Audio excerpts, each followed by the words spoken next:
Hey guys, I wanted to respond to this.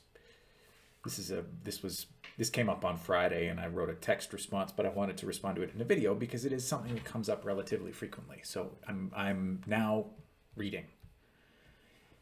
If you received any COVID-19 benefits last year and earned less than $75,000, you have exactly 1 year to pay your tax bill interest free. I don't know if that's true. Don't sue me if it's not true. I'm reading. I'm reading what somebody else said. I could pay my full balance now, but I'm thinking about investing my amount owing instead. Deciding between putting the money I owe into a 1 year GIC and keeping the meager interest, or investing into a fairly stable mutual fund or ETF that could give me some gains in the next year. Has anyone else thought about this?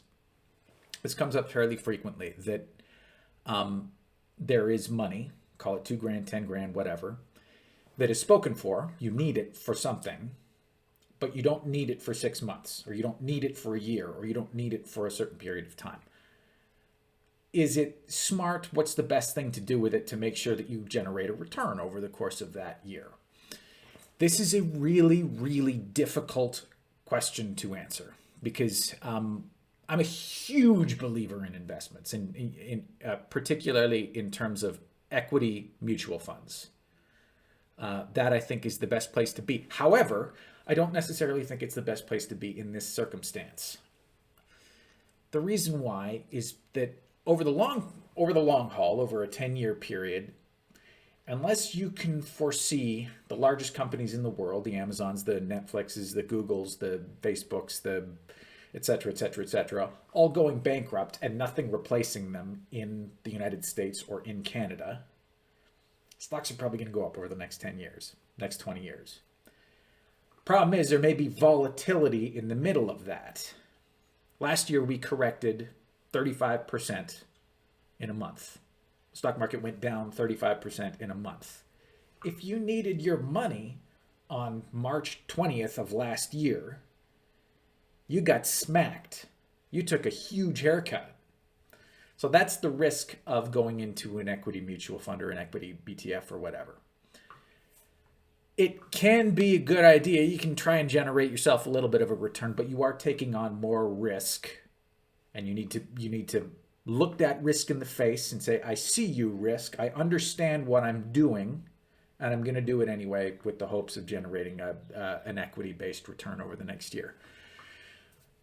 GIC, that would be what the textbook would say. You'd say, okay, so we've got 6 months. That means we go into a 6-month GIC. Or we got 1 year. That means we go into a 1 year GIC. Problem is GIC generates pathetic returns. The money is locked in. The risk isn't so much market risk as the risk is stupid stuff like you wind up talking to somebody at the bank who messes it up and accidentally rolls your GIC into another period, and then you have to pay a penalty to get out. Or you forget about the window because GICs auto-renew. So you actually have to go into the bank to say, I don't want my GIC to auto-renew. It's maturing on this date. I want you to transfer it from where it is today into this account. So that's the risk you're taking on. Admittedly, if you're diligent, you can kind of counteract most of that risk. But you're talking about taking on that kind of risk in exchange for if you've got 2 grand or something like that, you're talking about generating maybe $10 or $15 in return. We'd rather have $15 than not have $15, but this is where it comes in. If you've got a tax bill that you don't have to pay for a year and you're thinking about investing it to maybe hopefully generate $100 or go into a GIC to generate $10, I don't know that the juice is really worth the squeeze. If you wind up being late on your tax bill, it's 1% per month as a penalty. Sometimes the smartest thing to do, even though it's not kind of on the table, like if you're talking about optimizing every dollar you have, you probably go the GIC route. But sometimes it's just worth it to pay the tax bill. Do what's best for you. Just know that stock market risk is real, and bond market risk is also real. It's less than stocks, But we are now potentially in a rising interest rate environment that is relatively inflationary, and that can be bad for bonds.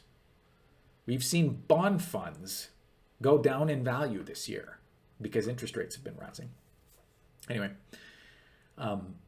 that's probably enough on this topic, but this is something that comes up relatively often. What can I do over the course of 6 months, or what can I do over the course of a year? And the answer is not much unless you're willing to take on a not insubstantial amount of risk.